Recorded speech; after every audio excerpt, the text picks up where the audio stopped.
Well, hello there, my friends. Chris Marcus here with you for Arcadia Economics.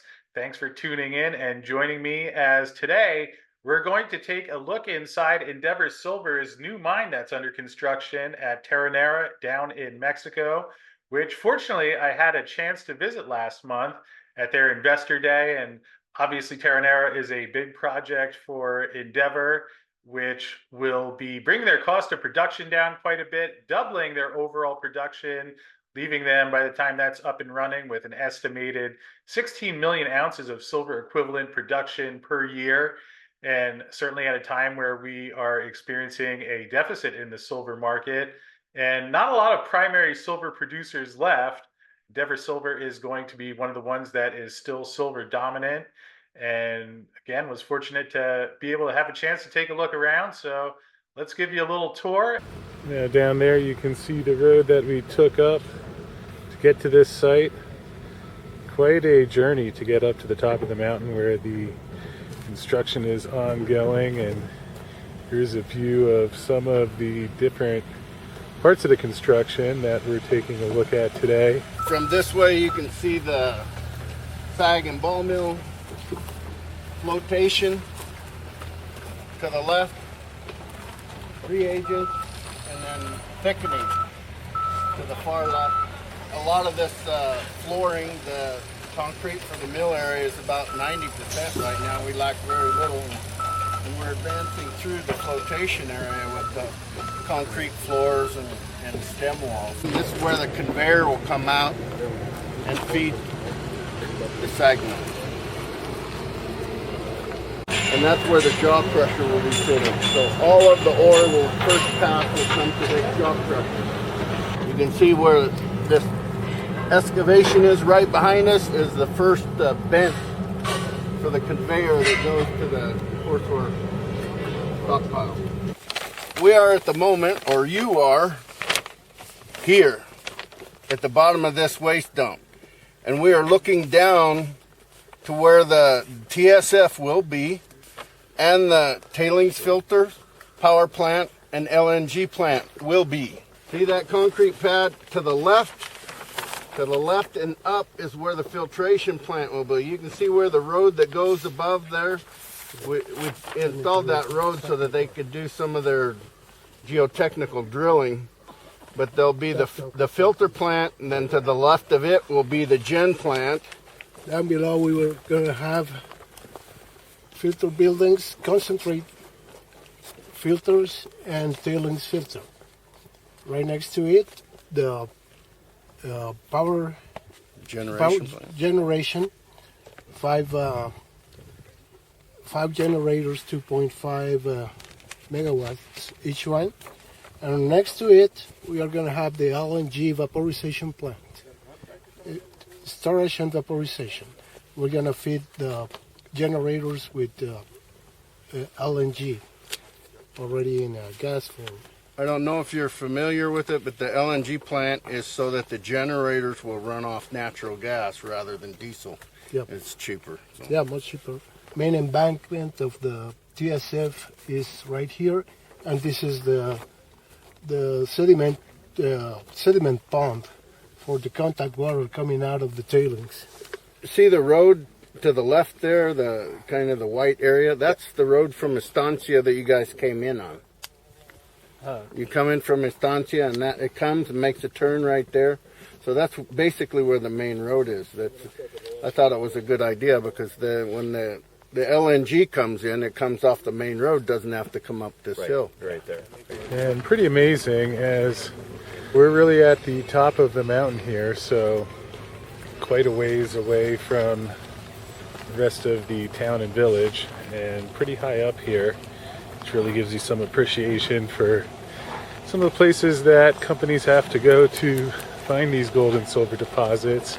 And I'm here with Dan Dixon, CEO of Endeavour Silver, and we've been here at Analyst Day, which also included a trip over to their new construction project at Terronera. And Dan, first of all, congratulations. About 40% complete there, and think everyone was impressed with what we saw, and perhaps you could give us an update how you feel about how things are coming along there. Yeah, I mean, it's early days still, 40%. We've always said that we need to kind of get to about 66% before we really feel comfortable where we're going to end up from a timeline and a budget. And we've always said if we can be on time, we think we can be relatively on budget. Of course, foreign exchange has been, we've seen the peso be a little stronger than what we expected originally in our construction costs, but I think our team's doing a great job from a productivity standpoint. We're well on our way, as you saw. We've got all the concrete work almost finished, and we'll start the vertical structure on the surface relatively in short order. And our mine development's going, and our mine advance rates are starting to pick up to where we expect them to be. So if we can continue on this path, it looks like it's going to go relatively well. So happy to say that, but lots of work left to do. And can you give people an indication of the timeline of when you expect construction to be completed, when you finally start pulling silver and gold out of the ground? Yeah, ultimately our expectation is that we start commissioning the plant in Q4 of 2024. So we're kind of a year out on that. That hasn't changed at this point. Again, when we kind of get to the end of Q1, early Q2, we'll really understand that. So we'll be pulling ore. We actually touch ore mid-year next year and start stockpiling it. But ultimately through the plant will be Q4 of 2024.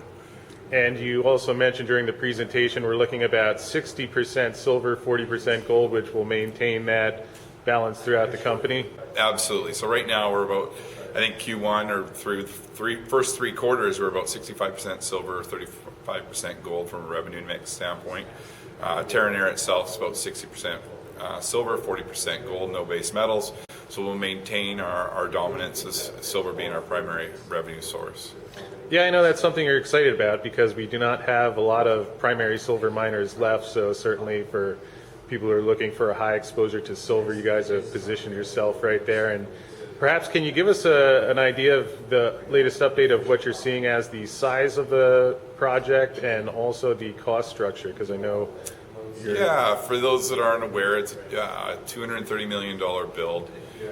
We spent about $95 million of that through Q3, and that's going to give us a 2,000 ton per day operation, producing about 6 to 7 million ounces of silver equivalent. So that's between silver and gold, just converting the gold at 80 to 1 for a 10-year mine life.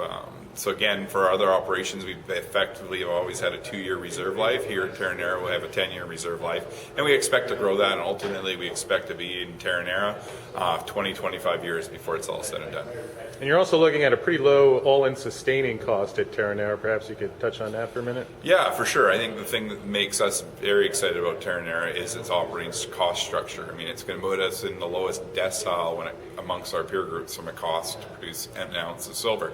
Ultimately, our other mines are mature mines, are higher costs. We have high leverage to the silver price right now in our stock, obviously because of the silver mix of silver in our revenue stream. But Terronera is going to completely change our company, and the fact that it's going to give us cash flow that's always going to be there no matter what the share price is, and that's a function of the cost structure. And the cost structure is really defined by the grades, the shallowness, and the thickness of the veins. And that's why we're so excited that when we made the discovery of Terronera and we want to get through this construction process and get that cash flow coming into the company.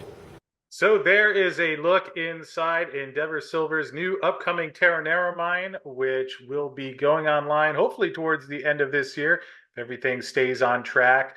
Again, will be quite a boost for the company as it brings their cost of production down quite a bit. Also will leave them with 16 million ounces of silver equivalent expected going forward once that mine is up and into production.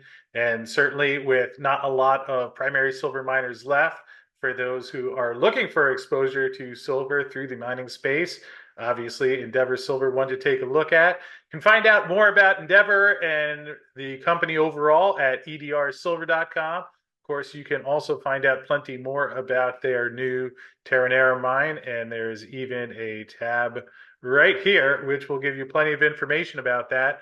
So hope you enjoyed this, found it helpful, and thanks for tuning in as always, and we'll see you again soon.